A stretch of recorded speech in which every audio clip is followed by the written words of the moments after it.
much about this. Well, I drive by it twice a day going to work, coming home. Oh, let me see what the client, what's what the client told me. Yeah. It went from 2.5 million to 6.5 million. Oh, wow. 'Cause I knew it more than doubled. Yeah, So he just tells my contract people, it's the same as it was last year, depreciated some more. yeah. But I drive by it twice a day. I can observe that pretty easily and say, something's not the same no more. People want to know how I knew so much about it. Hey bud, what's the problem, you know? Well, it's a little low. How you know about this? I drive by it every day. So you pay attention. We go out on January 1st and make pictures. On January 1st of personal property on the large accounts. So when they come in to argue in May, there's a picture on January 1. Oh, really? You did on January 1? Yes, it's an annual tradition for me and my wife, okay? So anyway, we just get out and drive around on January 1, make pictures. It's kind of neat. Break some monotony of staying in our parents all day. But anyway, no, so that's plan B, okay? So anyway, but it does give us some evidence on January 1, okay? Security services, building security, supplies, office supplies, other supplies used on the site to maintain the property itself. Taxes. These are fixed expenses, usually deductible less than lease cost for the lessee to pay these expenses. And we're going to talk a little bit later about loading the cap rate or not loading the cap rate. You remember that term from income class? You're going to show it as a percentage, or you're going to show it as an expense number.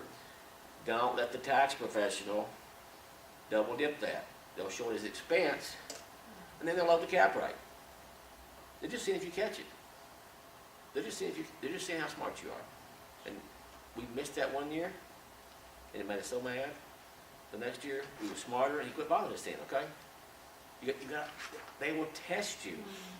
If you're new, and you're dealing with a tax professional, tax agent, they will test to see what you know. They will push you to see how far they can go. And you got at some point to show, hey, I'm not stupid. I might be new, but I'm not stupid, okay? And if you have any questions, ask your supervisors or whatever, your other office people, to understand them.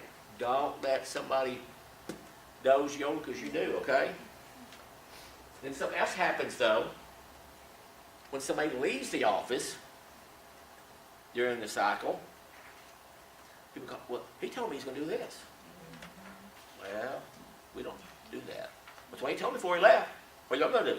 Nothing. All you want to throw over to, okay? But they'll use somebody leaving as leverage to get something done that probably wouldn't have happened anyway, so you never know, okay? Then utilities, it's the power, the water, and the gas. Here's some disallowed expenses. Maybe found on an operating statement submitted by the owner. They have a ton of stuff out there. We only consider expenses that are directly related to the maintenance operation of the property. No capital expenditures, in other words, adding a new wing on the property, replacing the roof would be a capital expenditure. The IRS allows for accelerated depreciation that is not considered an actual physical economic life of the property. Other expenses of the owner's statement may be related to the business, but not to the real estate. Some examples: depreciation, debt service, income tax, capital expenditures are not paid. I'm on page 120 now.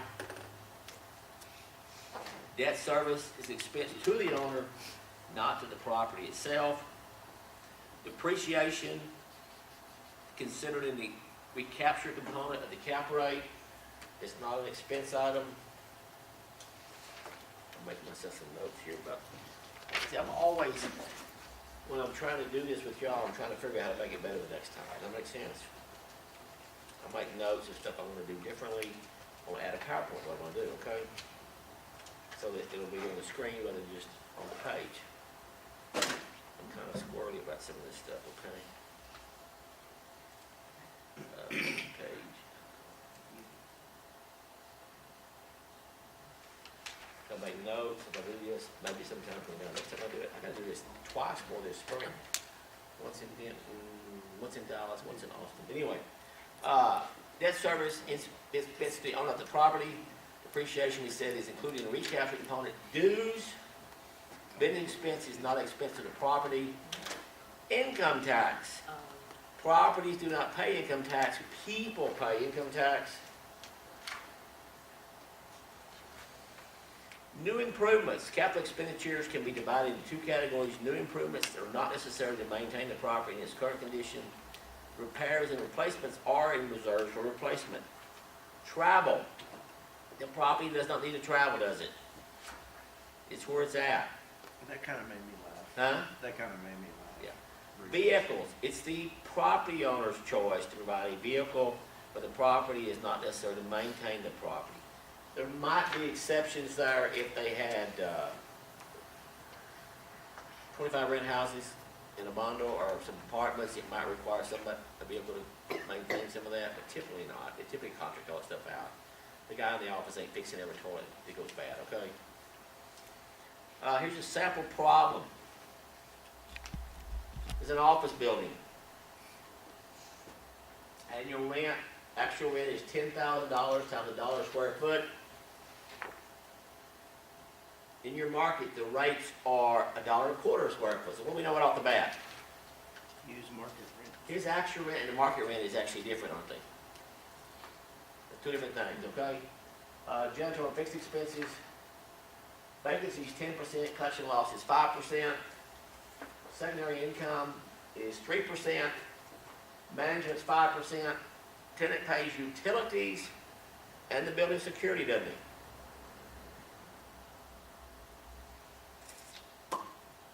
The operating statement below was submitted by the property owner. Using this information below, rework the operating statement below using market information. This is not quite correct either, we're gonna fix that as we go, okay? Here's his statement he sent in. Well, actually, his statement's at the bottom of page 120, okay? And it shows his information.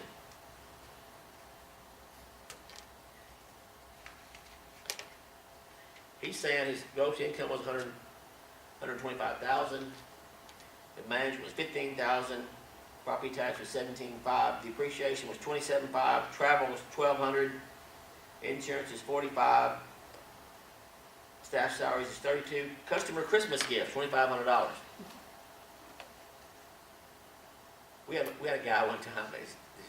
He's arguing about this vehicle not supposed to be a company vehicle. We had 2 Escalades for the company. One of them was for the wife. One of them was for some other woman. Okay, but he had them both tied in the company's name, writing them both off. So we're going to tax them both. Your other deal, you got it's going to cost you some money. Okay, you got to tax that thing. Okay, if you're going to claim it, you're going to tax it. Okay, but anyway, we thought that's kind of odd to say that. Utilities. What did it tell us? It said the tenant paid utilities, didn't it? The tenant paid security. Janitorial was $6,000. Supplies is $1,200. Advertising $1,000. HVAC on the reserves is $2,500, $2,000, and $5,000. Parking lot total reserves is $9,500. So his total expenses were $141,900. His NOI was $16,900.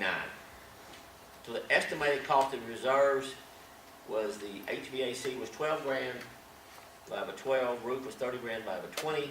Parking lot was $15,000, by a 10. Now we're going to reconstruct this, and bear in mind we're going to make a few changes to this, okay?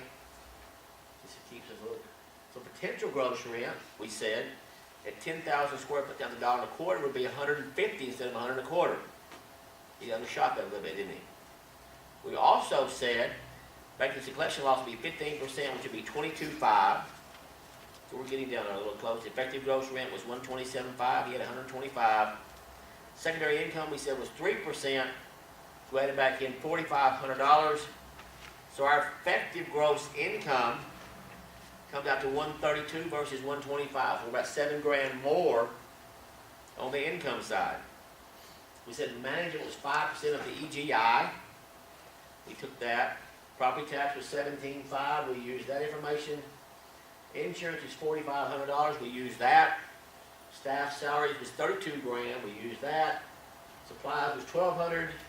Advertising was $1,000. Then we said, what about the janitorial? The tenant pays. We said, who paid that? He said in this market, what they said in our market, The he said, building owner.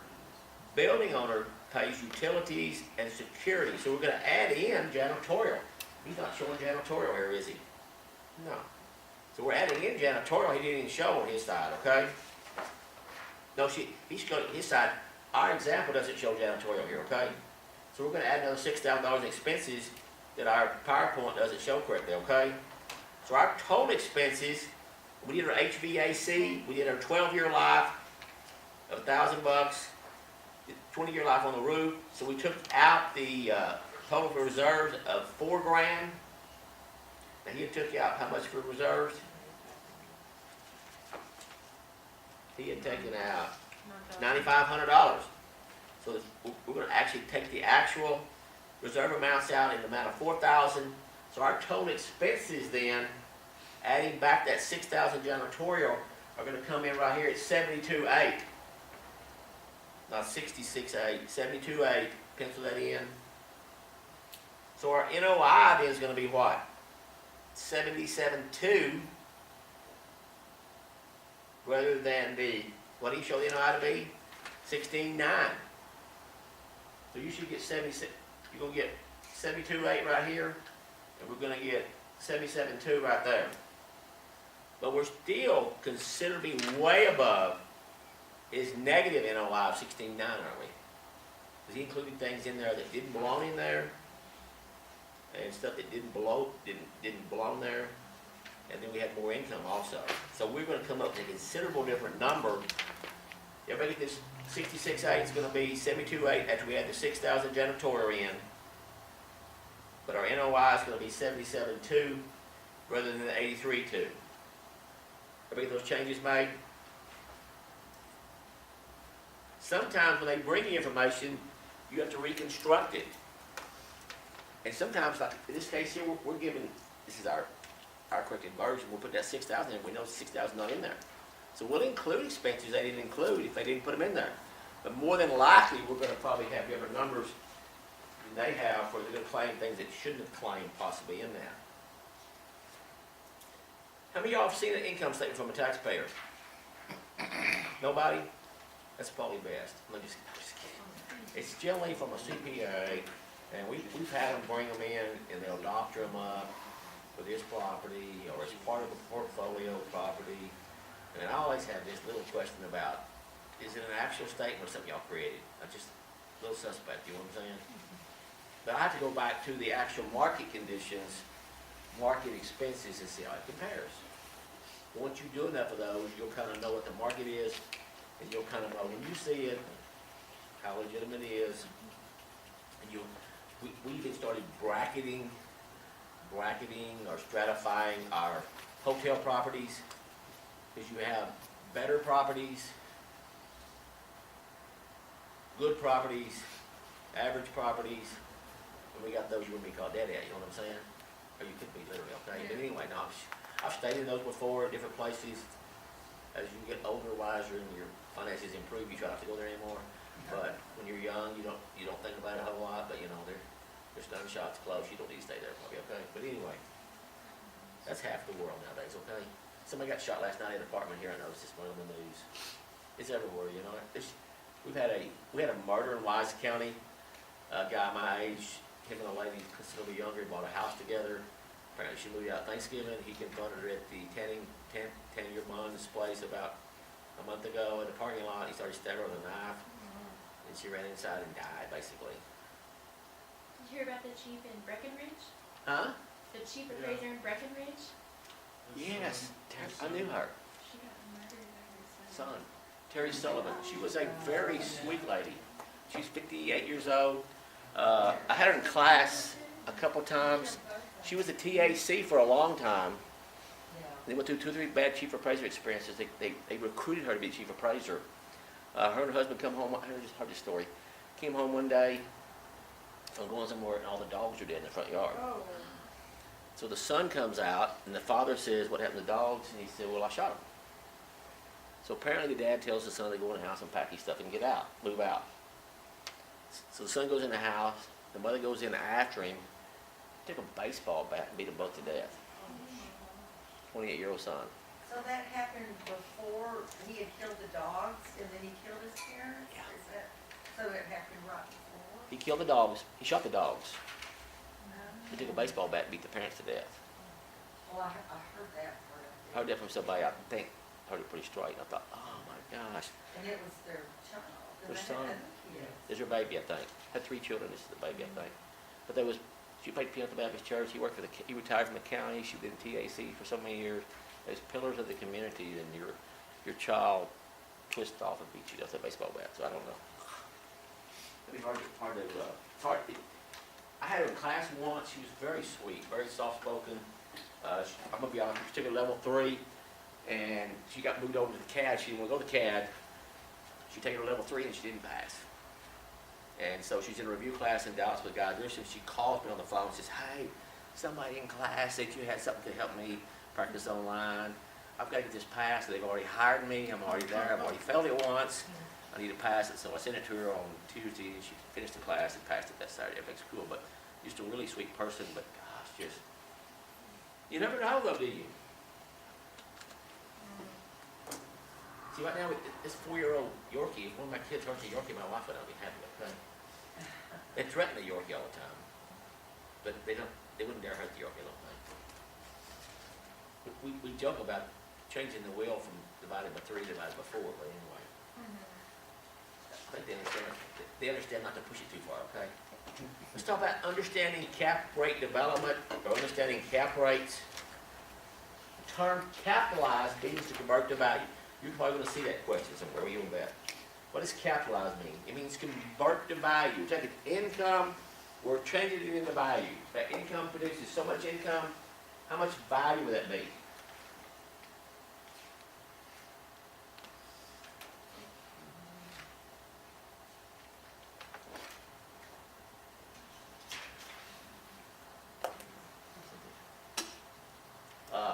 Cap rates can be developed using a variety of methods. The basic assumption of direct capitalization is that the investor will hold the investment until the improvements have wasted away. Due to physical or economic conditions, this means the improvements will have a 0 resale value at the end of the investment period, and there will be no recapture of the investment to sale. That's kind of the visualize of the world. The cap rate must consider the return on the money that is invested in the return of the money or the recapture invested in the wasting assets. So that property is going to be depreciating in it. But that 50-year-old building you're buying had a 50-year life when it was built. So it continues to go on, doesn't it? So the term capitalize means to convert it into value. And we're trying to recapture that wasted asset. Whoa, come back, trigger. Now again. One click. Land earns return on the investment, also called the discount rate. Improvements earn return on and return of the investment, called the building cap rate. Remember, the building cap rate is going to be higher than the discount rate. We'll go into some detail about this. We'll work on lots of problems, quite frankly, okay? And I've got more problems penciled in beside the problems you're going to learn. And I've got problems on a sheet right here. And I've got, actually, how many of y'all struggle with income? Parts. Huh? Parts of it. I've got a little, what have I got here? I've got a little 3 or 4 page, maybe 5 or 6 page, 2 or 3 page, handout I can give you. It talks about, it just kind of bundles all these formulas into a couple pages. It's copy and paste out of my instructor's manual. It's just a good way to refresh income if you're having any gray matter in that area, okay? Discount rate estimation. Discount rate or return on is determined by the following methods. There's a summation method. It's a theoretical approach. You'll have a question about this, I'm sure. Summation method includes a safe rate, a risk rate, non-liquidity rate, and a money management rate. Again, I say you have a question, which of the following is not part of the summation method? You can have T-bill rates, you know what I'm saying? Or something like that, which could be the safe rate technically, but you can have the local savings and loan rate. So those 4 things, be able to identify those 4 and or identify which is not part of those 4. Market analysis by abstraction. This method uses comparable sales. We talk about the income to recapture is deducted from the property income first, and the remaining income is the discounted return-only whole property. So maybe we're gonna back out the recapture portion on the improvement and get the remaining discount rate on the whole property. You also can have the rate or the discount equals income or discount divided by the value of the property. That's market analysis by abstraction again. And you can also, the income or the discount equals the income or the NOI minus the income from the recapture, so recapture income. Other methods available, these are the most common you'll probably see, we'll probably work on in practice. The recapture rate is the return of the investment in the wasting assets. We do a straight line depreciation, remaining economic life method, 100% recapture of the total investment in the wasting assets of the land divided by the remaining economic life of the improvements. Here's the example. 100% of the wasting assets divided by the remaining economic life equals a recapture rate. So if you got 100% divided by 20-year economic life, then you're going to have a 5% per year recapture. And the investor needs to recapture 5% and get 5% of the investment in wasting assets every year in the NOI. So that property building is depreciating, we're going to recapture that. If $150,000 invested in improvements, wasting assets in 5% would be $7,500 a year. It need to be recaptured annually then, wouldn't it?